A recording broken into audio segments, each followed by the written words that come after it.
কর্মচারীদের কর্মবিরতিতে অচল রেলওয়ে, সারা দেশের সঙ্গে বন্ধ ট্রেন যোগাযোগ, চরম দুর্ভোগে যাত্রীরা, ফেরত দেওয়া হচ্ছে টিকিটের টাকা। স্কুল ফিডিং কার্যক্রম বন্ধ থাকায় সরকারি প্রাথমিকে আশঙ্কাজনক হারে কমেছে শিক্ষার্থী উপস্থিতি, চরাঞ্চল সহ দুর্গম এলাকায় ঝরছে বেশি, শিগগিরই চালুর আশ্বাস।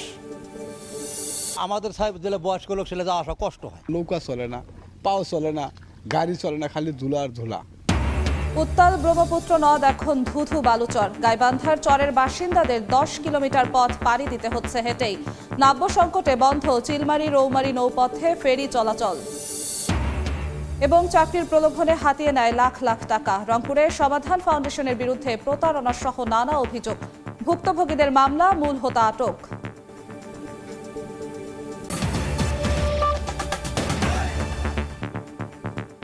আমন্ত্রণ সময় সংবাদের নিয়মিত আয়োজন বিভাগীয় সময়ে, থাকছি সপ্তাহে 7 দিন ভিন্ন ভিন্ন বিভাগের সংবাদ নিয়ে। আজ থাকছে রংপুর বিভাগ, সঙ্গে আছি আমি জিন্নাতারা যশোয়া। ঘোষিত কর্মসূচি অনুযায়ী রেলওয়ের রানিং স্টাফদের কর্মবিরতির কারণে মধ্যরাত থেকে বন্ধ রয়েছে সারা দেশের ট্রেন চলাচল। ভোর থেকে রংপুর থেকে গন্তব্যের উদ্দেশ্যে ছেড়ে যায়নি কোনো ট্রেন, বাতিল করা হয়েছে সব যাত্রা। এতে স্টেশনে গিয়ে চরম ভোগান্তিতে পড়েন যাত্রীরা। এদিকে যাত্রীদের টিকিটের টাকা ফেরত দেওয়া হচ্ছে বলে জানিয়েছে রেলওয়ে কর্তৃপক্ষ। 2022 সালের জানুয়ারিতে অর্থ মন্ত্রণালয় থেকে রানিং স্টাফদের মাইলেজ সুবিধা বাতিল করা হয়। এরপর থেকে বাংলাদেশ রেলওয়ে রানিং স্টাফ ঐক্য পরিষদ ধারাবাহিকভাবে আন্দোলন করে আসছে।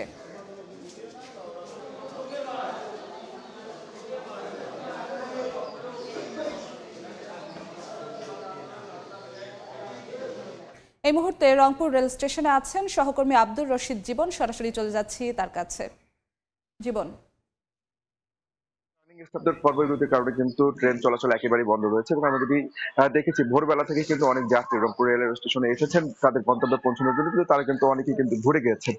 এবং আমরা যদি দেখছি যে শুধুমাত্র কুড়িগ্রাম এক্সপ্রেস যেটি গতকাল রাতে ঢাকা থেকে ছেড়েছিল সেটি শুধুমাত্র 9:30টার দিকে আসলে রংপুর প্ল্যাটফর্মে এসেছেন এবং যাত্রী নামিয়ে দেওয়ার পর সেটি কিন্তু আসলে কুড়িগ্রামের উদ্দেশ্যে চলে গেছে এবং তারপর থেকে এখন পর্যন্ত কিন্তু কোনো ট্রেন এই রংপুর রেল স্টেশন ছেড়ে যায়নি। এবং আমরা যেটি দেখছি যে যাত্রীরা যেটি বলছেন যে গতকাল রাতে এই যে রেলওয়ের যে স্টাফদের কর্মবিরতি অনির্দিষ্ট কারণে সেটি তারা না জানবার কারণে আসলে তারা কিন্তু অনেকে এসেছিলেন এবং তারা যদি বলছেন যে দীর্ঘক্ষণ বসে থাকবার পর ভোরবেলা থেকে বেলা 8:30 9টা পর্যন্ত বসে থাকার পর অনেককেই যখন জানানো হয়েছে যে কর্মচারীদের কর্মকর্তাদের স্টাফদের কর্মবিরতি চলছে তখন কিন্তু তারা আসলে বাধ্য হয়ে ঘুরে গিয়েছেন এবং তারা যদি বলছেন যে এখানে কিন্তু আসলে তারা যে ভোগান্তি সেই ভোগান্তির মুখে পড়েছেন এবং বিশেষ করে যারা ঢাকাগামী যাত্রী ছিলেন তাদের ভোগান্তি কিন্তু সবচাইতে বেশি ছিল। এবং আমরা বেশিরভাগ ক্ষেত্রে যদি দেখেছি কুড়িগ্রাম এক্সপ্রেস যেটি রংপুর স্টেশন থেকে ঢাকা ছেড়ে যাবার কথা ছিল আজকে সকালে, সেই যাত্রীদের যে টিকিটের টাকা সেটি কিন্তু রিফান্ড করা হয়েছে এবং এখন পর্যন্ত রংপুর এক্সপ্রেস আজকে রাত 8:10 ছেড়ে যাবার কথা রয়েছে রংপুর থেকে ঢাকার উদ্দেশ্যে। সেই রংপুর এক্সপ্রেসের যে টিকিটের যে টাকা সেটি কিন্তু এখন পর্যন্ত রিফান্ড করা হয়নি। কর্তৃপক্ষের সঙ্গে আমার কথা হয়েছে, রেলওয়ে কর্তৃপক্ষ তারা যেটি বলছেন যে যেহেতু এখন পর্যন্ত সুরাহা হয়নি, কর্তৃপক্ষ বলছেন সংশ্লিষ্টরা বলছেন এবং তারা যেটি বলছেন যে যদি সন্ধ্যার মধ্যে সবকিছু ঠিকঠাক হয়ে যায় তাহলে রংপুর এক্সপ্রেস আসলে রংপুর থেকে ঢাকার উদ্দেশ্যে ছেড়ে যাবেন, যে কারণে আসলে রংপুর এক্সপ্রেসের যে যাত্রীদের টিকিটের টাকা সেটি কিন্তু এখন পর্যন্ত রিফান্ড করা হয়নি। এবং সকাল থেকে যদি বলি সাধারণ যারা মানুষ রয়েছেন তারা কিন্তু আসলে কিছুক্ষণ পর যারা এই স্টেশনে আসছেন তারা কিন্তু আসলে বাধ্য হয়ে কিন্তু ফিরে যাচ্ছেন এবং বেলা 2:20 কিন্তু বুড়িমারি এক্সপ্রেস এই স্টেশনে আসবার কথা ছিল সেটি কিন্তু আসেনি এবং এই বুড়িমারি এক্সপ্রেসের যারা যাত্রী ছিলেন তারা কিন্তু ঘুরে গেছেন এবং বেলা 3:30টার দিকে আরেকটি এক্সপ্রেস রয়েছে দোলনচাপা এক্সপ্রেস, সেটি কিন্তু রংপুর ছেড়ে পঞ্চগড়ে যাবার কথা রয়েছে। সেই যাত্রীরাও কিন্তু এখন পর্যন্ত অনেকে আমরা দেখি যে অনেকে আসছেন এবং যখন শুনছেন যে আসলে ট্রেন চলাচল করবে না তখন কিন্তু তারা কিন্তু ফিরে যাচ্ছে। সব মিলিয়ে যদি বলি ট্রেন চলাচল বন্ধ থাকবার কারণে যাত্রী যারা রয়েছেন সাধারণ মানুষ রয়েছেন তারা কিন্তু একেবারে ভোগান্তিতে পড়েছেন। সব মিলিয়ে এই ছিল। সরাসরি যুক্ত ছিলাম রংপুর রেল স্টেশনে। তীব্র জনবল সংকটে নীলফামারীর সৈয়দপুর রেলওয়ে কারখানা, পর্যাপ্ত যন্ত্র থাকলেও তা পরিচালনার জন্য নেই দক্ষ কারিগর। এ কারণে কমে এসেছে কোচ ও ওয়াগন মেরামত। কর্তৃপক্ষ বলছে ফেজ 2 আধুনিকায়ন প্রকল্প বাস্তবায়ন ও জনবল নিয়োগ হলে বার্ষিক আউটটার্ন স্বাভাবিক হবে। মোহাম্মদ সোহেলের ছবিতে শাকির হোসেন বাদলের রিপোর্ট। রেলওয়ের কোচ ও ওয়াগন মেরামত করা হয় নীলফামারীর সৈয়দপুর রেলওয়ে কারখানায়। তবে বর্তমানে কারখানাটির বিভিন্ন শপে ভুতুড়ে পরিবেশ। কোটি কোটি টাকার যন্ত্রগুলোতে বেঁধেছে মাকড়সার জাল, জমে আছে ধুলাবালুর স্তূপ। রেলওয়ে কারখানায় 2859টি পদের বিপরীতে কর্মরত মাত্র 710 জন। মাত্র 25% জনবল দিয়ে বার্ষিক আউটটার্ন দেওয়া হচ্ছে 40 থেকে 45টি ইউনিট। অথচ রেলওয়ের পশ্চিম অঞ্চলের 890টি কোচ মেরামত করতে প্রতি মাসে 75টি কোচ আউটটার্ন দিতে হয়। সংশ্লিষ্টরা বলছেন, কারখানার বিভিন্ন শপের 779টি যন্ত্রের জন্য বর্তমানে অপারেটর আছেন মাত্র 36 জন। এতে কাজ করতে হিমশিম অবস্থা কর্মরতদের।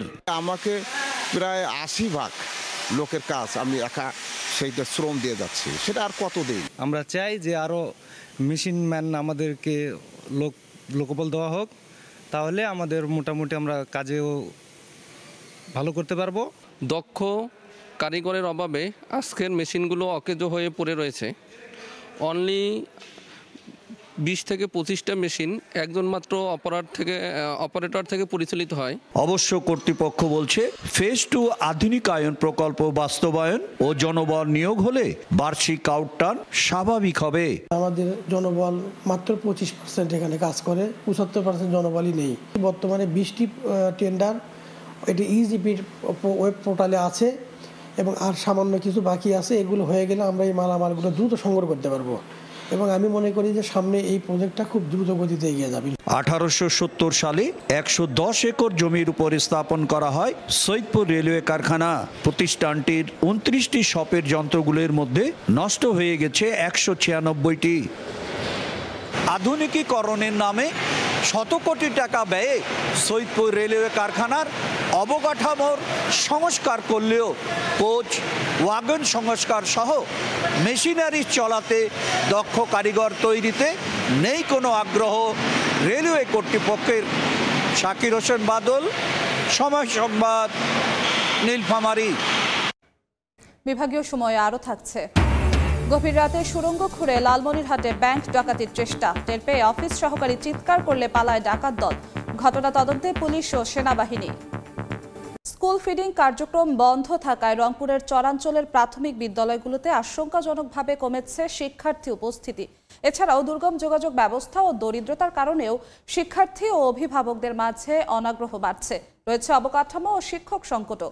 শিক্ষাবিদদের মতে, চরাঞ্চলের শিক্ষার মান বাড়াতে প্রয়োজন আলাদা শিক্ষানীতি। শাকিল মাহমুদের ছবিতে নাজমুল ইসলাম নিশাতের রিপোর্ট। 2024 সালের বন্যায় কুড়িগ্রামের যাত্রাপুর ইউনিয়নের একটি চরের দৃশ্য। অথই পানিতে ঝুঁকি নিয়ে স্কুল থেকে নৌকায় করে বাড়ি ফিরছে শিশুরা। প্রতি বছর বন্যায় এমন পরিস্থিতি মোকাবিলা করতে হয় তাদের। আর শুষ্ক মৌসুমে নদীর হাঁটু পানি ও দীর্ঘ ধুলোমাখা পথ পাড়ি দিয়ে যেতে হয় পাঠশালায়। চিলাখাল চর সরকারি প্রাথমিক বিদ্যালয়ে কাগজে কলমে 59 জন শিক্ষার্থী থাকলেও প্রতিদিন গড় উপস্থিতি 12 থেকে 15 জন। এমন চিত্র রংপুর বিভাগের চরাঞ্চলের প্রায় প্রতিটি শিক্ষা প্রতিষ্ঠানের। শিক্ষকরা বলছেন, দুর্গম যোগাযোগ ব্যবস্থার পাশাপাশি স্কুল ফিডিং কার্যক্রম বন্ধ হয়ে যাওয়ায় উপস্থিতির হার কমেছে। আগে আমাদের বিস্কুট দিত টিফিনের আগে, বিস্কুটটা পেলে আমাদের ভালো হতো আর টিফিনে খাইতাম। স্যার আমরা খেয়ে আসি নাই, আমাদের ছুরি দেন স্যার। এই অবস্থাতে আমরা নিরুপায়। এই যে আমাদের স্কুলে যে বাচ্চাটা আসে দুপুর এই 2টা হইতে বাচ্চাটাকে আবার নিয়ে যায় তারা ওই বাবা মার কাজে সাহায্য করার জন্য। চ্যালেঞ্জ মোকাবিলায় শিক্ষাবৃত্তি প্রদান ও স্কুল ফিডিং এর মতো সুবিধা বাড়ানোর তাগিদ শিক্ষাবিদদের। বিভাগীয় শহরের যে সুযোগ সুবিধা আমরা সরকারিভাবে বরাদ্দ দেই, সেই একই রকম সুযোগ সুবিধা তার জন্য যদি বরাদ্দটাকে নিশ্চিত করেন, সেটি দিয়ে কিন্তু তার জন্য আমরা স্কুলমুখী করতে পারবো না। তো ওখানে কিন্তু ঝরে পড়া শিক্ষার্থীর পরিমাণ বাড়বে। তবে শিগগিরই স্কুল ফিডিং কার্যক্রম চালু সহ চরাঞ্চলের শিক্ষার্থীদের স্কুলমুখী করতে নানা উদ্যোগের কথা জানান সংশ্লিষ্ট কর্মকর্তা। কার্যক্রম অনলাইনে চালু হয়েছে। স্কুল ফিডিং কর্মসূচি চালু করতে পারলে আমাদের সকল শিক্ষার্থী বিদ্যালয়ে নিয়মিত আসবে বলে আমরা মনে করি, কারণ ওই চরাঞ্চলে প্রান্তিক লোকজনের বসবাস ম্যাক্সিমাম ক্ষেত্রে আমরা দেখেছি। রংপুর বিভাগের চরাঞ্চলের 340টি প্রাথমিক বিদ্যালয়ে কাগজে কলমে শিক্ষার্থীর সংখ্যা 60,778 জন, আর শিক্ষক রয়েছেন 1,487 জন। নাজমুল ইসলাম নিশাত, সময় সংবাদ, রংপুর। এ নিয়ে আলোচনা করতে এই মুহূর্তে রংপুরে আছেন সহকর্মী নাজমুল ইসলাম নিশাত। তার সঙ্গে যুক্ত হচ্ছেন রংপুর সরকারি কলেজের সহযোগী অধ্যাপক ডক্টর মাকফুর হোসেন। সরাসরি চলে যাচ্ছি নিশাতের কাছে। নিশাত, মূলত আমরা প্রতিবেদন করতে গিয়ে দেখেছি চরাঞ্চলের শিক্ষার্থীরা নানা ধরনের চ্যালেঞ্জ মোকাবিলা করে কিন্তু তাদের পাঠদান কার্যক্রম তারা পরিচালনা করেন। মূলত স্কুল ফিডিং কার্যক্রম বন্ধ, একই সাথে দারিদ্রতার হার বেশি এবং সব মিলিয়ে দেখছি যে এক ধরনের চ্যালেঞ্জ কিন্তু রয়েছে। আজকে আমরা এসব বিষয় নিয়ে আলোচনা করব। চরাঞ্চলের শিক্ষার্থীদের মূলধারার শিক্ষার সাথে কিভাবে একীভূত করা যায় সেই বিষয় নিয়ে আলোচনা করতে আমার সাথে যুক্ত হয়েছেন অতিথি হিসেবে ডক্টর মাকফুর হোসেন। আমরা তার সাথে সরাসরি একটু আলোচনায় যেতে চাই। এই যে চরাঞ্চলের শিক্ষার্থীদের চ্যালেঞ্জ, প্রাথমিকে আমরা দেখছি ঝরে পড়ার হার বেশি এবং উপস্থিতির হারও কিন্তু অনেক কম। আসলে কোন কোন বিষয়গুলো নিয়ে কাজ করা যেতে পারে? অনেক ধন্যবাদ আপনাকে। আমার মনে হয় খুব প্রাসঙ্গিক এবং সময় উপযোগী মৌলিক একটি বিষয়। প্রাথমিক শিক্ষা সবসময়ের জন্যই আমাদের রাষ্ট্রের আসপেক্টের দিক দিয়ে অত্যন্ত মৌলিক। আমরা কথা বলছি আজকে রংপুর বিভাগ নিয়ে। রংপুর বিভাগ নিয়ে যখন আমরা কথা বলছি তখন সঙ্গত কারণেই আমাদেরকে ভাবতে হয় বাংলাদেশের বাকি বিভাগগুলোর তুলনায় সবচেয়ে দরিদ্রতম বিভাগ হচ্ছে রংপুর। বিস্তীর্ণ নদী বিধৌত এলাকা, তিস্তা পাড়েরই 5টি জেলা রয়েছে এখানে, প্রায় 2.5 কোটি জনগোষ্ঠী। তো সেই জায়গা থেকে চিন্তা করলে যেহেতু প্রায় 40% দারিদ্র্য সীমার মানুষ বসবাস করে এই জায়গাতে, তো সঙ্গত কারণে তাহলে স্কুলগুলোতে, প্রাথমিক শিক্ষার স্কুলগুলোতে আমরা কি দেখছি? সেখানে শিক্ষার্থীরা কি স্কুলে আসতে আগ্রহী হচ্ছে? এটি আমাদের মূল ভাবনার বিষয়। আমি খুব একাডেমিক আসপেক্ট থেকে বিষয়টিকে দেখবার চেষ্টা করি যে স্কুল ফিডিং আসলে আমাদের প্রয়োজন কেন। আমার কাছে যেটি মনে হয় যে প্রাথমিক শিক্ষাকে আকর্ষণীয় করা। আকর্ষণীয় করতে গেলে কি করতে হবে? যদি আমার পেটে ভাত না থাকে, ক্ষুধা থাকে, তাহলে তো বিদ্যা ঢুকবে না। তো সেই কারণে ক্ষুধা নিবৃত্ত করা আমাদের অন্যতম বড় একটি লক্ষ্য। আর একটি বড় লক্ষ্য সেটি হচ্ছে যে শিক্ষার্থীদের পুষ্টি মান ঠিক রাখা। যেহেতু তাদের দারিদ্রতার হার অনেক নিচে, স্কুলে যদি একটা মানসম্পন্ন খাবার অন্তত তাদের মুখে তুলে দেওয়া যায়, তাহলে সারাদিন যে ক্যালোরি গ্রহণ করবার কথা, যা তারা বাড়িতে পায় না, অন্য কোথাও পায় না, এক্ষেত্রে যদি সরকারি পৃষ্ঠপোষকতায় তারা একটা খাদ্যমান, একটা ক্যালোরি মান পর্যন্ত নিজেদের শরীরকে দিতে পারে, তাহলে এই ক্ষুদে শিশুরাই পরবর্তীতে কর্মঠ নাগরিক হয়ে উঠবে বাংলাদেশের জন্য। এটি একটি গুরুত্বপূর্ণ ভাবনার জায়গা আমাদের। আসলে আমাদের কি কি ধরনের পদক্ষেপ নেওয়া উচিত আসলে এই মুহূর্তে কিংবা দরকার? পদক্ষেপগুলোর কথা যদি আমরা চিন্তা করি, আমার প্রথম বিবেচনা যে আমরা আসলে তাদেরকে কি খাওয়াবো, বাজেট কোত্থেকে আসবে, কি খাওয়াবো, এটি যদি চিন্তা ভাবনা করি আমরা, এটি নিয়ে সরকার, মিনিস্ট্রি এর আগেও জাতীয়ভাবে আন্তর্জাতিকভাবে নানান ধরনের কথাবার্তা এসছে। সেই জায়গাতে আমার কাছে যেটি মনে হয় যে অঞ্চলের শিক্ষার্থীরা যা বেশি পছন্দ করে সেই দিকে আমাদেরকে যেতে হবে। আমার কুড়িগ্রামের চরাঞ্চলের শিক্ষার্থীর 2 বা 3টে মেনু হয়তো বা খুব বেশি পছন্দের। সিলেট বা চট্টগ্রাম বা পার্বত্য চট্টগ্রামের উপজাতিদের শিক্ষার্থীদের জন্য সেই মেনু পছন্দ নাও হতে পারে। তাহলে আমাদেরকে প্রায়োরিটি ঠিক করতে হবে ওই অঞ্চলের শিক্ষার্থীদের পছন্দের আইটেম কি কি। তা হতে পারে ফর্টিফাইড বিস্কিট হতে পারে, পুষ্টি মানের জন্য আমরা ডিমের দিকে চিন্তা করতে পারি, কলার দিকে চিন্তা করতে পারি, রুটির দিকে চিন্তা করতে পারি। অতি অবশ্যই আমাদেরকে মৌসুমী ফলের দিকে একটু যেতেই হবে।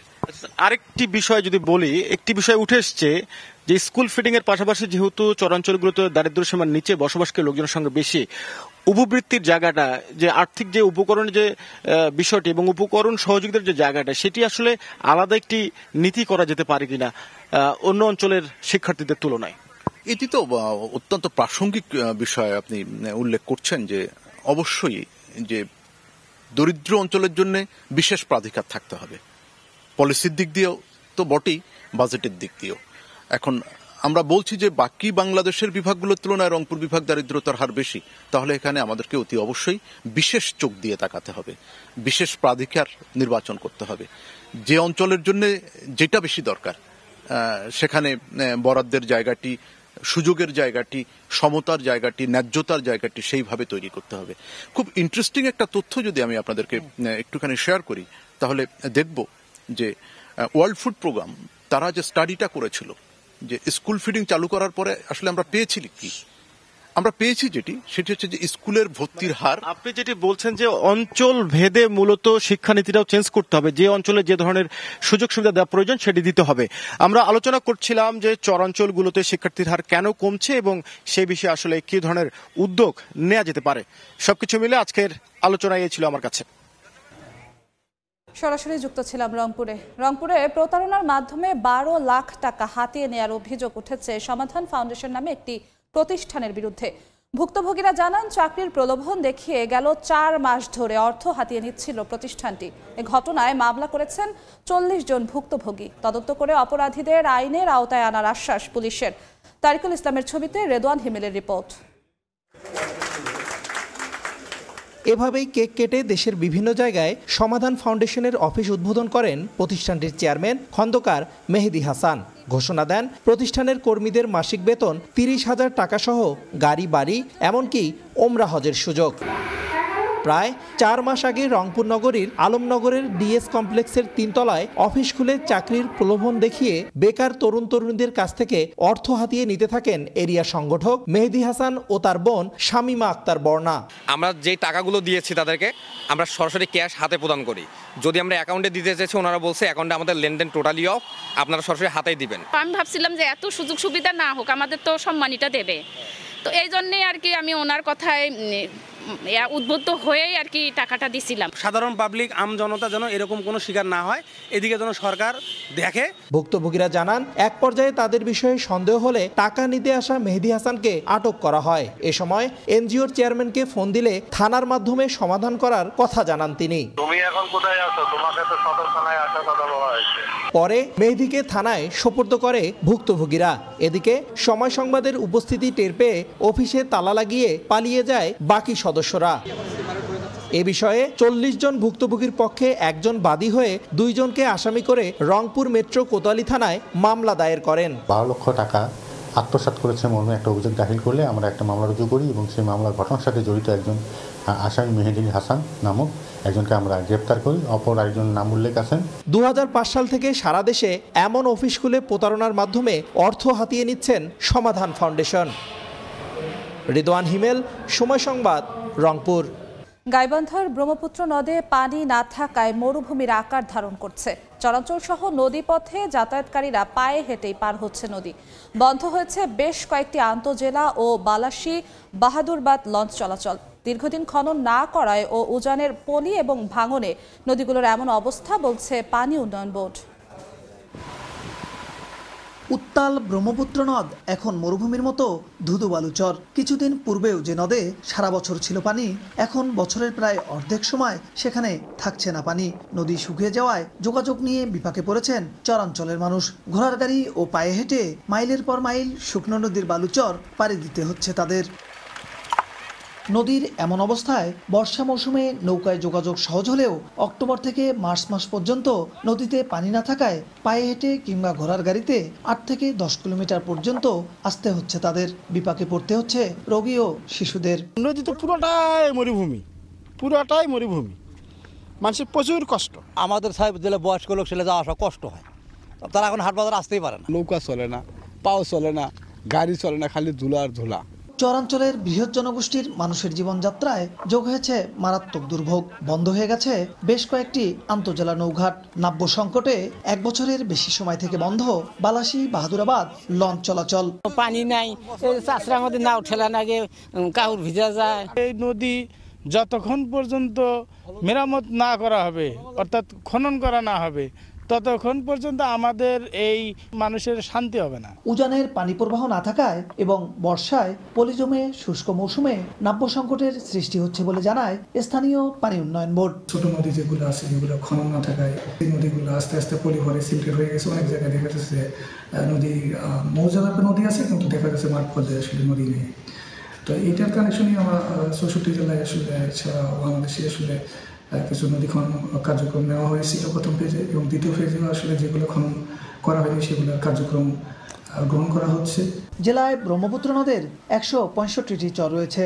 এসব চরের মানুষ ছাড়াও নদীটির বালাসী বাহাদুরাবাদ ঘাট সহ বিভিন্ন ঘাট দিয়ে কমপক্ষে দুপারের 10 জেলার মানুষ এ পথে যাওয়া আসা করে। বিপ্লব ইসলাম, সময় সংবাদ, গাইবান্ধা। বিভাগীয় সময়ে আরও থাকছে। আমন মৌসুমের পর পতিত জমিতে স্বল্পকালীন ফসল সরিষার চাষ। দিনাজপুরের হাকিমপুরে বাম্পার ফলন, মধু সংগ্রহে খেতেই বসানো হয়েছে মৌবক্স। ব্রহ্মপুত্রের নাব্য সংকটে 1 মাসেরও বেশি সময় ধরে বন্ধ রয়েছে কুড়িগ্রামের চিলমারি রৌমারী নদী পথে ফেরি চলাচল। এতে চরম দুর্ভোগে পড়েছেন যাত্রী। আসছে না পণ্য বোঝাই ট্রাক সহ অন্যান্য যানবাহনও। এদিকে নাব্য সংকটে ফেরি বন্ধ থাকলেও ড্রেজিং সাপেক্ষে ফেরি চলাচলে আশ্বাস সংশ্লিষ্ট বিভাগের। জামিল মিয়ার ছবিতে বাদশা সৈকতের রিপোর্ট। ব্রহ্মপুত্র নদে নাব্য সংকট। ঘাটে পড়ে আছে বিআইডব্লিউটিসির 2টি ফেরি, কদম ও কুঞ্জলতা। আর ঝুঁকি নিয়ে মালামাল নিয়ে নৌকায় পারাপার হচ্ছেন যাত্রীরা। কুড়িগ্রামের চিলমারি রৌমারী নদীপথে 2023 সালের 20 সেপ্টেম্বর ফেরি চলাচল শুরু হয়। নাব্য সংকটের কারণে 2024 সালের 23 সেপ্টেম্বর থেকে ফেরি চলাচল বন্ধ হয়ে যায়। খনন না করায় একদিকে বন্ধ ফেরি, অন্যদিকে আগের মতো ঝুঁকি নিয়ে নৌকায় দীর্ঘ নদীপথ পাড়ি দিচ্ছেন যাত্রীরা।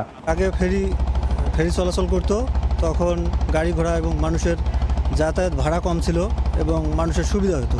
যেখানে 1 ঘন্টাতেই পার হওয়া যায় সেখানে 2 ঘন্টা সময় লেগে যায়। বর্তমানে ড্রেজিং কার্যক্রম বন্ধ রয়েছে। যদি আবার ড্রেজিং কার্যক্রমের মাধ্যমে নদীর খননের কাজ শুরু হয়, তার পরবর্তীতে পর্যাপ্ত পানি পাওয়া গেলে ফেরি সার্ভিস পুনরায় চালু হবে। কুড়িগ্রামের চিলমারি উপজেলার রমনা ঘাট থেকে রৌমারী উপজেলার রৌমারী ঘাট পর্যন্ত ব্রহ্মপুত্রের এ নৌপথের দৈর্ঘ্য প্রায় 21 কিলোমিটার। বাদশা সৈকত, সময় সংবাদ, কুড়িগ্রাম। লালমনিরহাটে সুড়ঙ্গ খুঁড়ে ব্যাংক ডাকাতির চেষ্টা করেছে দুর্বৃত্তরা। মধ্যরাতে সদর উপজেলার বড়বাড়ি সোনালী ব্যাংকের উপশাখার পেছনে দেয়ালের নিচে একটি সুড়ঙ্গ দেখতে পান অফিস সহকারী। এ সময় চুরির বিষয়টি টের পেয়ে চিৎকার শুরু করলে আশেপাশের মানুষ ছুটে আসেন। এতে খবর পেয়ে ঘটনাস্থলে গিয়ে টাকা বা অন্য কিছু চুরি গেছে কিনা তা খতিয়ে দেখছে পুলিশ ও সেনাবাহিনী। আমন মৌসুমের পর পতিত জমিতে স্বল্পকালীন ফসল হিসেবে চাষ হচ্ছে সরিষা। আবহাওয়া অনুকূলে থাকায় চলতি রবি মৌসুমে সরিষা আবাদ বেড়েছে দিনাজপুরের হাকিমপুর উপজেলায়। বিস্তীর্ণ এলাকায় আবাদ হচ্ছে সরিষা। মধু আহরণে ব্যস্ত মৌমাছি। আবহাওয়া অনুকূলে থাকায় চলতি রবি মৌসুমে সরিষা আবাদ বেড়েছে দিনাজপুরের হাকিমপুর উপজেলায়। পাশাপাশি মধু সংগ্রহে বিভিন্ন এলাকায় সরিষা খেতে বসানো হয়েছে মৌবক্স। সংশ্লিষ্টরা বলছেন, মৌমাছির কারণে সঠিক সময়ে পরাগায়ন হয়, বেড়েছে সরিষার ফলন। এমনকি অনেক ক্রেতা মধু কিনতে চলে আসছেন খেতে। মৌমাছি পড়তেছে, এগুলার জন্য আমাদের সরিষা খুব সুন্দর। এবার সরিষার অনেকগুলো সেই মোটামুটি ভালো হয়েছে। গতবারে দেখা যাচ্ছে 3-4 মণ বিঘা হয়েছে। ইনশাল্লাহ এবারে দেখা যাবে যে 4 থেকে 5, 6, 7 মণ হতে পারে। 160টি বাক্স আছে, এখান থেকে আমরা মধু নিই। প্রতি সপ্তাহে একবার করে মধু হয়। আবহাওয়া যদি ঠিক থাকে তা আল্লাহর রহমতে মধু যা সংগ্রহ হচ্ছে তাতে আশা করা যায় যে লাভের মুখ দেখা যাবে। চোখের সামনে দেখতেছি একটা ভালো ন্যাচারাল, এই জন্য আর কি নেওয়া। কৃষি বিভাগ বলছে, আমন কাটার পর বোরো রোপণের আগে স্বল্পকালীন ফসল হিসেবে আবাদ হচ্ছে সরিষা। উৎপাদন আরও বাড়াতে সব ধরনের সহায়তার আশ্বাস সংশ্লিষ্ট কর্মকর্তার। সরিষা একটা বোনাস ফসল। কৃষক একদিকে যেমন খুব অল্প সময়ের মধ্যে একটা ফসল ঘরে তুলতে পারছে, পরামর্শ নিয়ে তারা আগামীতে আরো বড় পরিসরে সরিষার আবাদ করতে সক্ষম হবে এবং সেই সঙ্গে তারা মধুর উৎপাদনটাও অব্যাহত রাখবে, যেটা কিনা আমাদের অর্থনৈতিক প্রবৃদ্ধিতে অনেক বড় অবদান রাখবে। কৃষি বিভাগের তথ্য মতে চলতি মৌসুমে হাকিমপুরে 2626 হেক্টর জমিতে সরিষার আবাদ হয়েছে। সময় সংবাদ, হিলি। এই ছিল বিভাগীয় সময়। আগামীকাল থাকবো রাজশাহী বিভাগের আয়োজন নিয়ে। সঙ্গেই থাকুন সময়ের।